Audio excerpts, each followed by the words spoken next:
उपन्यास लेखन के दौरान आपको कौन सी सबसे बड़ी चुनौतियों का सामना करना पड़ा, या कौन कौन सी चुनौतियां आपके सामने आई? ये भी देखिए, मैंने 2019-20 के आसपास मैंने उपन्यास लेखन शुरू किया जी। उससे पहले मैं पुस्तकें लिखता था, लेकिन उपन्यास नहीं लिखता था।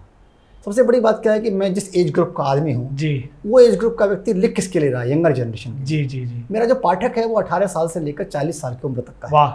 लेकिन जो आजकल एक नई जनरेशन जेड चल रही है जी जी, जो 1995 से लेकर 2010 तक पैदा हुई है, इसकी जो टर्मिनोलॉजी है, इसकी जो स्लैंग है, उसका मुझे ज्ञान नहीं था। क्योंकि मेरा अंग्रेजी का ज्ञान भी वो वाला था जो पुरानी अंग्रेजी, पुरानी हिंदी। तो मुझे ये समस्या आई, लेकिन मैंने इस समस्या के लिए अपने जो विद्यार्थी थे जो नई जनरेशन के हैं जी, उनकी मदद ली, और अब भी ले रहा हूँ। कई बार मैं जो जनरेशन की भाषा है, जो उनकी कॉलिक्वल है, इंग्लिश है, स्पोकन इंग्लिश है, और जो स्लैंग वो यूज़ करते हैं बातचीत में, सोशल मीडिया में, लिखने में, उसका मुझे कम ज्ञान है। लेकिन धीरे धीरे मेरा ज्ञान बढ़ रहा है क्योंकि मुझे क्या कहने विकास जी, आप भी जो है युवाओं के लिए युवा बन जाते हैं कि उसका ज्ञान नहीं। क्या कहने। हम आगे बढ़ते हैं कि आप कैसे देखते हैं कि साहित्य का विकास समय के साथ हुआ है? क्या आधुनिक साहित्य की कोई ऐसी विशेष पसंद है आपको? देखिए, क्योंकि आप हिंदी चैनल में एक साक्षात्कार दे रहा हूँ जी, तो मैं अंग्रेजी साहित्य की बात तो कम करूँगा। अगर हम हिंदी साहित्य की बात करें, हिंदी साहित्य आदिकाल से प्रारंभ होता हुआ, और राजाओं की स्तुति और वीर रीति काल में नारी के सौंदर्य का वर्णन, और फिर उसके बाद भक्ति काल में, उससे पहले रीति काल से भक्ति काल में भक्ति कालीन कविताएं, और जब आधुनिक काल में आते हैं तो भारत हरिश्चंद्र से लेकर द्वितीय युग से लेकर और छायावाद, प्रगतिवाद, प्रयोगवाद, अकविता, भालावाद, इससे होता हुआ साहित्य आगे बढ़ा। लेकिन आज का साहित्य वो है, दो तरह का साहित्य है, पहले भी चल रहा था, एक मंचीय साहित्य और एक प्रकाशित होने वाला साहित्य। जी जी। उदाहरण के लिए मंचीय कवि हैं और ये जो पत्रिकाओं में छप रहे हैं जी, तो साहित्यकार की जिम्मेदारी बढ़ गई है, पीढ़ी बदल रही है, समय बदल रहा है, बिल्कुल, और साहित्यकार कहीं ना कहीं उसको समझ रहा है। और हिंदी का साहित्य भी काफी समृद्ध है वाकई, और वो समय को समझ रहा है। जी जी, समय की नब्ज को समझ रहा है। बिल्कुल विकास जी, यहाँ एक प्रश्न और जहन में आया है, उसको भी मैं शेयर करना चाहूँगा कि हम पिछले 77 वर्षों से, लगभग 77 वर्षों से हिंदुस्तान में रहकर हिंदी भाषा का हिंदी दिवस मनाते हैं। एक पखवाड़ा चलता है जो पिछले महीने सितंबर में गया है। क्या हिंदुस्तान में रहकर हिंदुस्तान वासियों को हिंदी दिवस मनाना चाहिए? ये परंपरा हम कब तक ढोएंगे? देखिए, आपने बहुत ही अच्छा प्रश्न पूछा और मुझे इस प्रश्न की आपसे अपेक्षा नहीं थी, लेकिन मैं इसका उत्तर दूंगा, मुझे आप समझ देंगे। जी जी। हिंदी हमारी राष्ट्रभाषा है जी, लेकिन क्या हुआ कि स्वतंत्रता के बाद इस देश का नेतृत्व एक ऐसे व्यक्ति के पास आया जो अंग्रेजी ना था। अगर यही दायित्व जो आज जिस व्यक्ति के पास आज है, ये 1947 में आ जाता, तो इस देश की संस्कृति, इस देश की भाषा का सम्मान बना रहता।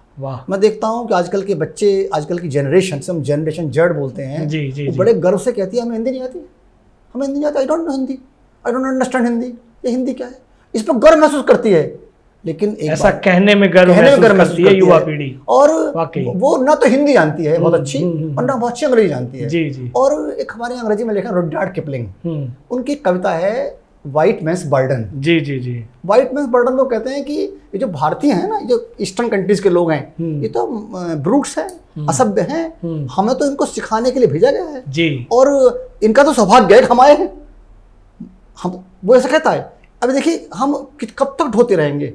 अमेरिका में ये हुआ कि अमेरिकन लिटरेचर वालों ने किया, उन्होंने कहा कि हम ब्रिटिश लिटरेचर नहीं पढ़ेंगे, हम अपना साहित्य विकसित करेंगे।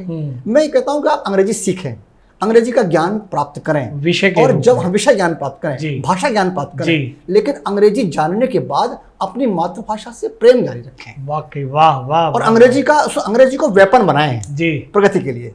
उदाहरण के लिए मैं अंग्रेजी का प्रोफेसर हूँ, अंग्रेजी में उपन्यास लिखता हूँ, तो अंग्रेजी में इसलिए उपन्यास लिख रहा हूँ ताकि मेरी बात बहुत लोगों तक पहुँच जाए, ज्यादा से ज्यादा लोगों तक पहुँच जाए। अदरवाइज मुझे प्रेम हिंदी से है। वाकई, मैं एक दिन अमीश त्रिपाठी को सुन रहा था, बहुत अच्छे लेखक हैं, हिंदी दिवस पर, वो भी ये कह रहे थे कि इस देश का दुर्भाग्य है कि हमारी जनरेशन, हमारी युवा पीढ़ी अंग्रेजी से ज़्यादा प्यार कर रही है, और हिंदी बोलने और हिंदी को समझने में, हिंदी को न पढ़ने में गर्व महसूस करती है। लेकिन विकास जी, एक और भी परंपरा में बदलाव आया है कि दिल्ली, हमारे देश के बाहर के जो देश हैं, अन्य देश हैं, वो हमारी गीता, हमारी संस्कृति को अपना रहे हैं, उसमें जी रहे हैं, और हम पश्चिमी सभ्यता की ओर जा रहे हैं?